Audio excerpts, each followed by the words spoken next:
الحمد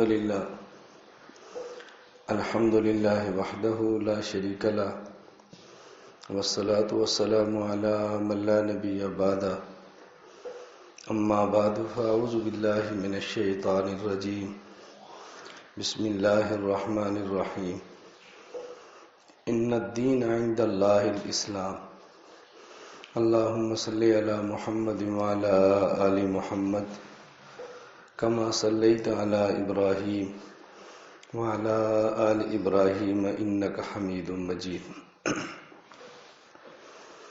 اللہ تعالیٰ کا یہ خاص کرم ہے کہ اللہ تعالیٰ نے ہمیں انسان بنایا ہے. اللہ تعالیٰ کا بہت کرم ہے کہ ہمیں مسلمان بنایا ہے، اور بہت بڑا احسان یہ ہے کہ حضور اکرم صلی اللہ علیہ وسلم کا امتی ہونے کا شرف بخشا ہے.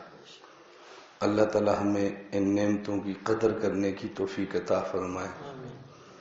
جو دین اللہ نے ہمیں دیا ہے یہ دین اسلام ہے، اور قرآن کریم میں اللہ تعالیٰ فرماتے ہیں وَمَن يَبْتَغِ غَيْرَ الْإِسْلَامِ دِينًا فَلَن يُقْبَلَ مِنْهُ. دین اسلام کے علاوہ کوئی دین اللہ کسی سے اب قبول نہیں فرمائیں گے. قبر میں 3 سوال ہر شخص سے ہوں گے. نمبر 1 من ربک، تیرا رب کون ہے. نمبر 2 من نبیک، تیرا نبی کون ہے. نمبر 3 ما دینک، تیرا دین کیا ہے. جو شخص ان 3 سوالات کے 3 جواب دے گا، ربی اللہ، میرا رب اللہ ہے، نبی محمد صلی اللہ علیہ وسلم، میرے نبی حضرت محمد صلی اللہ علیہ وسلم ہیں، دینی الاسلام، اور میرا دین اسلام ہے، ایسے شخص کی نجات ہو جائے گی. اور جو ان 3 سوالات کے جواب نہیں دے سکے گا اس کی وہاں نجات نہیں ہو. رضینا باللہ ربا وبمحمد نبی ورسولا وبالاسلام دینا. ان چیزوں کا ہر وقت مذاکرہ اور تذکرہ کرتے رہنا چاہیے. اللہ تعالی ہم سب کو اس کی توفیق عطا فرمائے. آپس میں مذاکرہ کرنا اور ایک دوسرے سے بات کہنا کتنا اہم ہے کہ انبیاء کے بعد کائنات کی سب سے مقدس ہستیاں وہ صحابہ ہیں رضی اللہ عنہ، جو سب سے بڑی ہستیاں، اور کتنی بڑی ہیں کہ اللہ نے ایڈوانس ان کو فرمایا. بدر میں شریک ہے، کہا تم اس کے بعد کوئی گناہ بھی کرو گے تو تمہاری پکڑ نہیں ہوگی، ایڈوانس معافی. ایسے بھی کبھی ہوتا ہے. یہ اتنے مقدس لوگ تھے. لیکن اللہ کے نبی نے فرمایا جددوا ایمانکم، صحابہ اپنے ایمان کو تازہ کرتے رہنا. اپنے ایمان کو تازہ، کن کو کہا جا رہا ہے؟ صحابہ. اپنے ایمان کو تازہ کرتے رہنا. یا رسول اللہ کیف نجدد ایماننا، ہم اپنا ایمان کیسے تازہ کریں گے؟ فرمایا بکثرت قول لا الہ الا اللہ. لا الہ الا اللہ بہت پڑھو، اس سے تمہارا ایمان تازہ ہوگا. اور آج ہمارے یہاں کیا ہے، اس مسجد میں آپ لا الہ الا اللہ پڑھنا شروع کرو، اپنے ہی کہیں گے یہ تو بدعتی ہو گیا، انہیں تو مسلک دیوبند کو چھوڑ دیا ہے. یعنی لا الہ الا اللہ پڑھنا، ایمان کو تازہ کرنا، یہ مسلک چھوٹ گیا ہے. نہ ہم نے اکابر کو پڑھا ہے، نہ ہم نے اکابر کو دیکھا ہے، نہ اپنے بزرگوں کے پاس کبھی جاتے ہیں. حضرت مولانا شاہ حکیم محمد اختر رحمۃ اللہ علیہ، نام تو آپ نے سنا ہے نا، کتنے بڑے آدمی تھے، ہمارے بزرگ تھے. میں نے حضرت کی خانقاہ میں پورا چلہ کاٹا ہے. آپ اب بھی جائیں حضرت کی خانقاہ میں، فجر کی نماز کے بعد مسجد میں اجتماعی ذکر ہوتا ہے. مسجد میں فجر کے بعد اجتماعی ذکر آج بھی ہوتا ہے. کیا وہ اہل بدعت ہے؟ ہمیں پتہ ہی نہیں ہے بدعت کیا ہے، ہمارے اکابر کا طریقہ کیا ہے. اس ذکر کو ہم نے سیکھنا ہے. اللہ اللہ کا ہم نے اپنا مزاج بنانا ہے. اور میں بہت درد سے بات عرض کرتا ہوں کہ ہمارے وہ لوگ جو دینی جماعتوں میں کام کرتے ہیں، ان کا اللہ اللہ کا مزاج بننا دکاندار سے زیادہ ضروری ہے. دکاندار سے پھٹے تو ہم نے ڈالنے ہوتے ہیں نا، لڑائیاں تو ہم نے کرنی ہوتی ہیں، فیس بک تو ہم گرم کرتے ہیں، لوگ تو ہمارا تماشا دیکھتے ہیں. ہم نے بدلنا ہے. آپ حضرات فیس بک دیکھتے ہیں، یوٹیوب دیکھتے ہیں، مذہبی جماعتوں سے آپ کا تعلق ہے، میرے پاس رہنے والا میرا کوئی شاگرد، یہ 4-5 تو آپ کے سامنے بیٹھے ہیں نا، میرے پاس رہنے والا میرا کوئی شاگرد، مجھے آپ بتانا اپنے مسلک کے کسی عالم کے خلاف کوئی کمنٹس کرے، مجھے بتانا جی آپ کے شاگرد نے بھی حصہ لیا ہے، سوال ہی پیدا نہیں ہوتا۔ ہم نے تربیت کی ہے، ہم یہ بات سمجھاتے ہیں کہ بیٹا اپنوں سے نہیں لڑتے، غیروں سے لڑتے ہیں، اور ہم غیروں سے صلح کرتے ہیں، اپنوں سے لڑتے ہیں۔ پہلے تو اپنے ہوتے ہیں، غیر تو بعد میں ہوتے ہیں۔ اپنوں سے نہیں لڑتے، اپنوں کی باتیں برداشت کرتے ہیں، کوئی بات کہنی ہو تو بند کمرے میں سمجھاتے ہیں، ان باتوں کو میڈیا پر نہیں کہتے۔ اب یہ باتیں تو ان کو سمجھانی جو دین کا کام کر رہے ہیں، اور ہمارے کیا ہوتا ہے، سب سے زیادہ دور وہ ہوتے ہیں جو دین کا کام کرتے ہیں، نہ وہ بیعت کریں گے، نہ وہ اللہ کریں گے، نہ وہ تہجد پڑھیں گے، نہ خانقاہ میں وقت لگائیں گے۔ تو بتاؤ جب میری ہی تربیت نہیں ہے تو میں آپ کی تربیت کیسے کروں گا؟ حضرت مولانا ابرار ہردوئی رحمۃ اللہ علیہ حکیم الامت حضرت تھانوی کے بہت بڑے خلیفہ تھے۔ حضرت فرماتے جو دین کا کام کرتے ہیں ان کے لیے ذکر کرنا کتنا ضروری ہے، ایک مثال سے سمجھو۔ حضرت فرماتے ایک ٹینکر ہے، اس کے اندر آئل ہے، ڈیزل، اور وہ پیٹرول پمپ پہ کھڑا ہوا ہے۔ تو کوئی بندہ ٹینک سے پوچھتا ہے کہ یہاں کیوں کھڑے ہو، یہاں کیوں کھڑے ہو؟ اگر ٹینک کو زبان مل جائے تو وہ کہے گا جی میں ٹینکی میں ڈیزل ڈلوانے کے لیے کھڑا ہوں۔ اور ٹینکر سے نہ پوچھے، ڈرائیور سے پوچھ لو کیوں کھڑے ہو، تو وہ کہے گا جی میں نے اس کے اندر ڈیزل ڈلوانے۔ اسے کہیں گے بھائی تمہارا تو اتنا بڑا ٹینکر ہے جس کے اوپر ہزاروں گیلن ڈیزل ہے، تم کیوں کھڑے ہو؟ وہ کہتا ہے یہ تب چلتا ہے جب اپنی ٹینکی میں ڈیزل ہو۔ تو دین کا کام کرنے والا دین کو لے کر تب چلتا ہے جب اس کی اپنی زندگی میں دین ہو، اس کی اپنی زندگی میں دین ہو پھر چلتا ہے، ویسے تھوڑی چلتا ہے۔ آپ یقین فرماؤ مغرب سے لے کر ابھی تک دیکھو 9 بج گئے، آپ بیان سن رہے ہیں، میں بیان 3 گھنٹے بھی کرتا رہوں گا، آپ نے سننا ہے۔ اور اللہ کا کرم ہے کہ اللہ نے مجھے بیان کا اتنا اچھا ملکہ دیا ہے کہ 3 گھنٹے بیان سننے والا بندہ بتاتا نہیں ہے، اس کو گھڑی بھی نہیں دیکھنی پڑتی کہ ٹائم ہو جاتا ہے۔ ویسی عادت تو دیکھنے کی تو اس کا تو کوئی علاج نہیں ہے۔ بعض لوگوں کو عادت ہوتی ہے، بعض لوگوں نے عادت ہوتی ہے، ان نے جلدی بھی نہیں ہوتی، جانا بھی نہیں ہوتا، رات بھی ہمارے پاس رہنا ہوتا ہے، پھر بھی بار بار گھڑی دیکھنی ہے۔ عادت کا تو کوئی علاج نہیں ہے نا۔ لیکن میں ویسے آپ کو سمجھا رہا ہوں، 3 گھنٹے بیان ہونا ہم سن لیں، مغرب سے لے کر آپ بیان سن لیں، اور یہ مولانا مہتاب صاحب کا بیان نہ ہوتا، اتنا کہتے ذکر کرو، آدھے سے زیادہ ابھی تک چلے بھی جانے تھے۔ یہ نہیں، یہ ہماری اب حالت دیکھیں، ہم سب دین سے تعلق رکھنے والے ہیں، ہم اللہ نہیں کر سکتے، بہت مشکل ہے۔ حالانکہ اللہ تک پہنچنا ہے، یہ بیان تو اللہ تک پہنچانے کے لیے، جب اللہ تک پہنچ جائیں اور دوڑ جائیں، یہ عجیب بات ہے۔ آپ کہتے ہیں جی ہمارے ساتھ یہ خمانی کا باغ ہے، اور مولانا صاحب تازہ خمانی ہے، بہت زبردست ہے، چلے ہمارے ساتھ۔ یہاں سے ہم 2 کلومیٹر چلتے ہیں، وہاں جب پہنچتے ہیں تو وہاں جا کر کہتے ہیں یار میرا دل نہیں کر رہا۔ آپ کو کہتے ہیں چکھیں تو صحیح، پر میرا دل نہیں کر رہا۔ چکھو تو صحیح، اب ہے کیسی؟ تو ہم 2 کلومیٹر کا فاصلہ کریں، جب خمانی نظر آئے نہ کھائیں تو عجیب لگے گا یا نہیں؟ تو ہم 3 گھنٹے بیان سن لیں گے، اور جب اللہ کی باری آئے گی تو 10 منٹ بیٹھنا مشکل ہو جائے گا۔ تو کس قدر ہماری تربیت کی ضرورت ہے، کس قدر ہماری اصلاح کی ضرورت ہے۔ قیامت پر حق ہے، قیامت نے آنا ہے، اور قیامت نے کب آنا ہے؟ ہم نشانیاں تلاش کرتے ہیں، یہ قیامت کی نشانی ہے، تو یہ قیامت کی نشانی ہے، تو یہ قیامت کی نشانی۔ سب سے اہم نشانی قیامت کی کون سی ہے؟ اللہ کے نبی صلی اللہ علیہ وسلم فرماتے ہیں لا تقوم الساعہ حتی لا یقال اللہ اللہ، فرمایا جب اللہ اللہ کوئی کہنے والا نہیں ہوگا تو قیامت پھر آئے گی۔ جب اللہ اللہ کہنے والا ایک بھی ہوگا تو قیامت نہیں آئے گی۔ اس اللہ اللہ نے قیامت کو روکنا ہے۔ کتنی اہم چیز ہے اللہ اللہ کہنا، لیکن ہمیں چونکہ وہ اللہ کا مزہ ہی نہیں آیا۔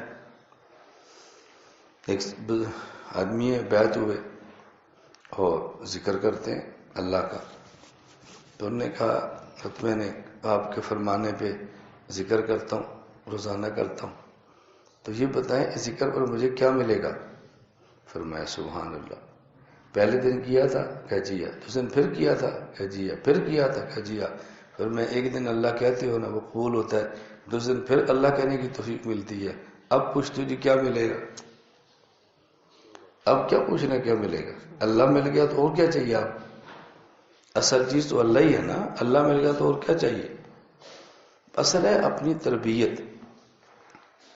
ابھی آپ اذان دیں، نماز میں 10 منٹ باقی ہے، آپ ایمان کے ساتھ بتاؤ کتنے لوگ ہیں جو صفیں سیدھی کر کے سنتیں شروع کر دیں گے؟ کتنے ہیں ہم میں سے؟ کتنے ہیں جو بیٹھ جائیں گے نماز کے لیے؟ کچھ باہر جائیں گے، وضو نہیں کرنا، کہاں جا رہے ہو؟ جی میں نے تازہ وضو کرنا ہے۔ تازہ وضو نہیں کرنا، بس مسجد میں نہیں بیٹھنا۔ کہاں جا رہے ہو؟ میں بس وہی آ رہا ہوں، چھوٹا سا کام ہے، مسجد میں نہیں بیٹھنا۔ 10 منٹ باقی ہیں، اذان ہو گئی ہے، ہم دوڑ رہے ہیں، دل ہی نہیں لگ رہا، 5 منٹ میں جماعت کے ساتھ بیٹھنے کے لیے تیار ہی نہیں ہے۔ اور اگر تھوڑی دیر پہلے ہم مسجد میں آ جائیں، ایک یہاں بیٹھا ہوگا، ایک وہاں بیٹھا ہوگا، ایک وہاں ٹیک لگا کے بیٹھا ہوگا، یہ کون ہے؟ نماز کی انتظار میں بیٹھے۔ حالانکہ نماز کا مسئلہ تو یہ ہے کہ جس طرح نماز میں پہلی صف مکمل ہو، پھر دوسری، پھر تیسری، اور نماز کی انتظار میں بیٹھے تو پھر بھی مسئلہ یہی ہے کہ پہلی صف میں بیٹھے، ساری مکمل ہوگی، اب دوسری میں آ کر یہاں بیٹھے، ساتھ بیٹھے، مکمل ہوگی، اب تیسری پر بیٹھے۔ ہمارے یہاں کسی مسجد میں 10 نمازی ہوں گے نا، وہ 10 کے 10 یہاں بیٹھ کے انتظار نہیں کریں گے، پوری مسجد کو گھیرا ہوگا۔ یہ ہماری زندگی ہے، اور ہمیں اشکال کیا ہے؟ بیعت کی کیا ضرورت ہے؟ خانقہ بیان کی کیا ضرورت ہے؟ بے سیدھا سیدھا جلسہ کرو، نعتیں پڑھیے تو نعرے ماریے، یہ ہمیں بات سمجھ نہیں آ رہی۔ اور میں اتنے طویل سفر کر رہا ہوں یہ بات سمجھانے کے لیے، بھئی ہم دین کو سمجھیں اور اپنی زندگی میں دین کو لائیں۔ اور یہ بات میری ذہن نشین فرما لینا، بیانات سے تازگی پیدا ہوتی ہے، جوش پیدا ہوتا ہے، لیکن مستقل جو زندگی بدلتی ہے نا، وہ بیانات اور جلسوں سے نہیں، وہ کسی اللہ والے کی صحبت میں رہنے سے بدلتی ہے۔ اس کے پاس رہنے سے زندگی بدلتی ہے، ویسے نہیں بدلتی۔ اور رہیں، یہ نہیں کہ آئیں اور جائیں، ملیں اور جائیں نا۔ کیا آئے ہو؟ جی میں آپ سے بیعت ہوں۔ تو پھر کیسے آئے ہو؟ بس چلا لانا آیا سا، میں کہ تانوں ہی ملنا۔ چلو بیعت کن سے ہے؟ مجھ سے۔ اور کدھر آئے ہیں؟ چلا لانا، تو تانوں ہی ملنا۔ اب بتاؤ اصلاح کیسے ہوگی؟ ابھی چند دن پہلے کی بات ہے، ہمارا خانقاہ اجتماع تھا، ہر ماہ کی پہلی جمعرات ہوتا ہے۔ ایک ساتھی آئے تو میں بہت پریشان ہوں، میرے بہت مسائل ہیں۔ میں نے کہا فرمائیں۔ ایک تو مسئلہ یہ ہے کہ میں نے بچہ داخل کرایا ہے فلاں مدرسے میں، اس کے بارے میں بہت پریشان ہوں۔ میں نے کہا ٹھیک ہے، اور میں اپنے اوپر کنٹرول نہیں کر پاتا، بہت بڑا مسئلہ ہے۔ میں نے کہا اور ہمارے گھر میں بہت پریشانی ہے۔ میں نے کہا کوئی اور مسئلہ؟ بس یہ 3 ہی مسئلے۔ جب 3 مسائل بتائے تو میں نے کہا جماعت میں وقت لگایا، کہتے جی 3 چلے۔ میں نے کہا بیعت کن سے ہو؟ کہا جی آپ سے۔ میں نے کہا بیعت مجھ سے ہو، 3 چلے وہاں لگائے، بیٹا وہاں داخل کرایا، تو پھر میرے پاس کیوں آئے ہو؟ جب آپ مجھ سے بیعت ہوئے تھے تو آپ کو پوچھنا چاہیے تھا نا کہ میں نے بیٹا داخل کرانا ہے، کہاں داخل کراؤں؟ تو انہوں نے مجھ سے پوچھا بھی نہیں۔ جب آپ نے بیعت کی ہے تو میں کوئی تبلیغ میں جانے سے روکتا ہوں؟ آپ کو پوچھنا چاہیے تھا نا جی میں آپ سے بیعت ہوں تو میں 4 ماہ لگانا چاہتا ہوں، آپ کا کیا مشورہ ہے؟ میں نے کہا کچھ دن میرے پاس لگاؤ۔ کہا جی فوج میں ملازم کو چھٹی نہیں ملتی۔ میں نے کہا 4 ماہ کی چھٹی مل گئی تھی نا؟ جی مل گئی تھی۔ میں نے کہا اب یہ بھی مل جائے گی۔ وہ تو نے کرنا تھا، چھٹی مل گئی، یہ تو نے نہیں کرنا، چھٹی نہیں ملے گی۔ تو کسی اور سے بیعت کر لو، مجھ سے کیوں کی؟ کسی اور سے کر لو۔ میں صرف گزارش کروں کہ ہماری زندگی کیوں نہیں بدلتی، اور یہ نفس اور شیطان کی چال ہے۔ نمبر 1، کسی سے آپ کو تعلق بنانے نہیں دے گا۔ اگر تعلق بن گیا تو پھر تعلق کو نبھانے نہیں دے گا۔ پہلے تعلق بنانے نہیں دے گا، تعلق بن گیا تو پھر نبھانے نہیں دے گا۔ مولانا صاحب میں نے آپ سے بیعت کی ہے، کبھی آؤ. کہاں جی؟ سرگودے. بہت دور ہے، بڑی گرمی ہے. تو میں نے کہا آپ ٹنگی گلا سے کبھی نہیں نکلے، پنڈی کبھی نہیں گئے؟ جی جاتا ہوں. میں نے کہا وہاں برف ہوتی ہے نا. کراچی کبھی کیوں؟ جی جاتا ہوں. میں نے کہا وہاں وقت بارش برستی ہے نا. کراچی بہت قریب ہے نا. رائے گڑھ جاتا ہوں جی، اجتماع پر جاتا ہوں. میں نے کہا وہ پلندری میں ہوتا ہے. جی نہیں. تو میں نے کہا یہ کیا بات کر رہے ہو کہ آپ بہت دور ہیں؟ کیونکہ آپ نے رسمن بیعت کی تھی، رسمن، بدلنے کے لیے نہیں. بابا میں بھی کر لوں، میں بھی کر لوں، میں بھی کر لوں. جب آدمی بدلنے کے لیے کرتا ہے پھر اس کی زندگی بدلتی ہے، پھر اس کی زندگی بدلتی ہے. اس لیے جو قرآن کریم نے ترتیب بتائی ہے نا، وہ کیا ہے؟ مع الصادقین، معیت کا لفظ ہے. اس کا مطلب کیا ہے؟ تقوی اختیار کرنا ہے تو صادقین کے ساتھ رہو. متقین نہیں فرمایا. حالانکہ کہنا چاہیے تھا کہ تقوی اختیار کرنا ہے تو متقین کے ساتھ رہو. یہ نہیں فرمایا. کیا فرمایا؟ صادقین کے ساتھ رہو. متقین کیوں نہیں فرمایا؟ بعض لوگ کاذب تقوی ہوتے ہیں، اندر کچھ اور ہوتے ہیں، باہر کچھ اور ہوتے ہیں. اللہ نے فرمایا ان کے ساتھ رہو، وہ جیسے بند کمرے میں ہوتے ہیں ویسے باہر ہوتے ہیں. صادق فی تقوی، ان کے ساتھ رہو. اور یہ نہیں فرمایا آیا اور جایا کرو، فرمایا رہو، ان کے پاس رہو. ہمارے حضرت فرماتے تھے مرغی سے بچہ لینا ہو تو 21 دن انڈا مرغی کے نیچے مسلسل رکھنا پڑتا ہے. 3 دن انڈا رکھو پھر نکالو، پھر رکھو پھر نکالو. یہ انڈا گندا تو ہو جائے گا، اس انڈے سے بچہ نہیں نکلے گا. اگر جس سے بیعت کی ہے، میں تو نہیں کہہ رہا کہ مجھ سے بیعت کرو، میں تو نہیں کہہ رہا مجھ سے کرو، جس سے بیعت کی ہے ان کے پاس جاؤ، وقت لگاؤ، اور مہمان بن کے نہ جاؤ، خادم بن کے جاؤ. ہمارا پہلا ذہن ہوتا ہے کہ پیر صاحب کے پاس جائیں گے تو ہمیں اٹھ کے ملیں گے، اٹھ کے نہیں ملے وہیں سے واپس. بھئی آپ خدمت کے لیے گئے ہیں، اصلاح کے لیے آئے ہیں، یا آپ پروٹوکول کے لیے آئے ہیں؟ بس جب یوں بندہ ہوتا ہے پھر زندگی تبدیل نہیں ہوتی. ہمارے ایک ساتھی ہیں، ابھی الیکشن میں کونسلر بھی بنے، تو ان نے جب سے مجھ سے بیعت کی ہے، مجھے نہیں یاد 8 سال ہو گئے یا 9 سال، مجھے نہیں یاد کتنا ہوا. انہوں نے کہا جب سے بیعت کی ماہانہ اجتماع میں میرا صرف ایک نعرہ ہے، ماہانہ اجتماع میں صرف ایک نعرہ ہے، ابھی تک میں نے کبھی نعرہ نہیں کیا. بتاؤ زندگی کیوں نہیں بدل دی؟ کونسلر بنے ہیں تو سیاسی ہے تو بنے ہیں نا، اس نے ووٹ لیے ہیں، اس کا حلقہ ہوگا تو بنے ہیں نا. چہرے پر داڑھی بھی ہے، کونسلر بھی ہے، دکان بھی چلاتا ہے. کہا جی آج تک میرے جمعرات کا ناغہ نہیں ہوا. پھر زندگی کیسے نہیں بدلے گی؟ اللہ تعالی ہم سب کی اصلاح فرمائے، اللہ ہم سب کی زندگی بدل دے. خیر میں تو عرض کر رہا ہوں کہ اس کو ہم ذہن بنا لیں کہ ان اجتماعات کا مقصد ہوتا ہے کہ ایک ذہن بنائیں کہ ہم نے مسائل پر عمل کرنا ہے. میں آج کی مجلس میں صرف ایک بات کہہ دیتا ہوں، باقی کل جمعے کا انشاءاللہ پھر تفصیلی بیان ہوگا. بس میری عادت ہے میں جن کو وقت دیتا ہوں نا تو کوشش کرتا ہوں پہنچو. بس بڑے سے بڑا عذر وہ چھوڑ دیتا ہوں کہ پہنچو، ان کو وقت دیا ہوا ہے. اس لیے میں نے آنا تھا، میں بار صورت آیا. اللہ عافیت کے ساتھ مجھے اور آپ کو رکھے. ایک اپنا ذہن بنا لو کہ ہماری آئیڈیل شخص حضرت محمد صلی اللہ علیہ وسلم. بس یہ ذہن بنا. ٹوپی ہم نے پہننی ہے لیکن کیسی؟ بولو، جیسی حضور نے پہنی. پگڑی باندھنی ہے لیکن کیسی؟ بولو نا. کپڑے پہننے ہیں لیکن کیسے؟ یہ میں کیوں کہہ رہا ہوں؟ کافر بھی ٹوپی پہنتے ہیں، کافر نہیں پہنتے؟ بہت کافر پہنتے. کافر پگڑیاں بھی باندھتے ہیں؟ نہیں باندھتے. آپ سکھوں کو دیکھو، اس یہودیوں کو دیکھو، ٹوپی ہوتی ہے. لباس کافر بھی پہنتے ہیں، کون سا نہیں پہنتے؟ لیکن ہم میں ان میں فرق کیا ہے؟ وہ ایسے ٹوپی پہنتے ہیں جیسے ان کا دل کرتا ہے، ہم نے ایسی پہنی ہے جیسے حضور پہنتے. وہ پگڑی باندھتے ہیں جیسے ان کا دل کرتا ہے، ہم نے پگڑی باندھی ہے جیسے حضور باندھتے. وہ لباس پہنتے ہیں جیسے ان کا دل کرتا ہے، اور ہم نے لباس پہننا جیسے حضور پہنتے صلی اللہ علیہ وسلم.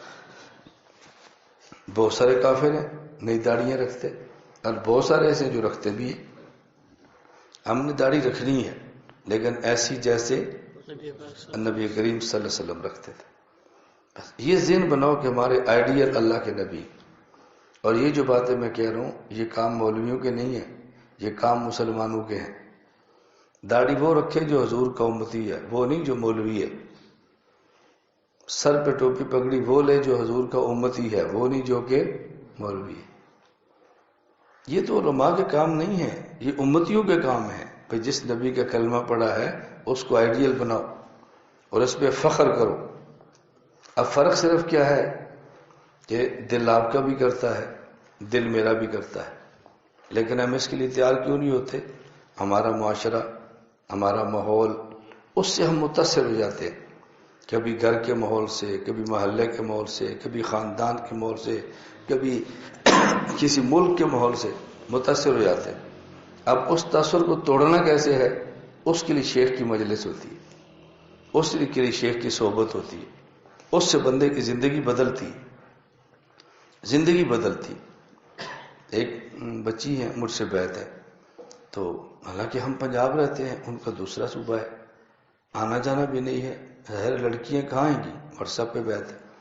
مجھے ان کا میسج آیا کہ حضرت جی میں نے بیعت تو کر لی ہے، پردے کا فیصلہ بھی کر لی ہے، لیکن گھر میں بہت مشکلیں، بہت مشکلیں۔